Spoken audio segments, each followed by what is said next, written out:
এক বৃদ্ধ ভদ্রলোক তার অসুস্থ স্ত্রীর সব কাজ নিজের হাতে করতেন।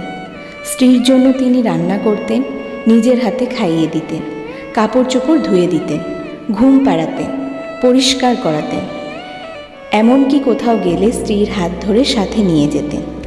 সারাদিনে এক মুহূর্তের জন্য স্ত্রীকে চোখের আড়াল করতেন না তিনি। একদিন এক প্রতিবেশী কিছুটা বিরক্তি সহকারে বৃদ্ধকে জিজ্ঞাসা করলেন, আপনি সারাদিন আপনার স্ত্রীর সাথে থাকেন কেন? আপনার নিজস্ব কোনো ব্যক্তিত্ব নেই? বৃদ্ধ একটি দীর্ঘশ্বাস ছেড়ে বললেন, আমার স্ত্রী একজন অ্যালঝেইমার রোগী, সে একা একা কিছু করতে পারে না।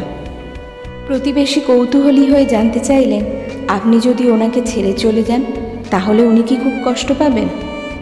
জবাবে বৃদ্ধ বললেন, আমার স্ত্রীর স্মৃতি বলে কিছু নেই, আমি কে তাও সে জানে না, অনেক বছর ধরেই সে আর আমাকে চিনতে পারে না। প্রতিবেশী বিস্মিত দৃষ্টিতে বললেন, তারপরও প্রতিদিন আপনি তাকে সঙ্গ দিয়ে যাচ্ছেন যে আপনাকে চেনেই না? বর্ষিয়ান মানুষটি মৃদু হেসে বললেন, সে জানে না আমি কে, কিন্তু আমি তো জানি সে কে। সে হলো আমার ভালোবাসা।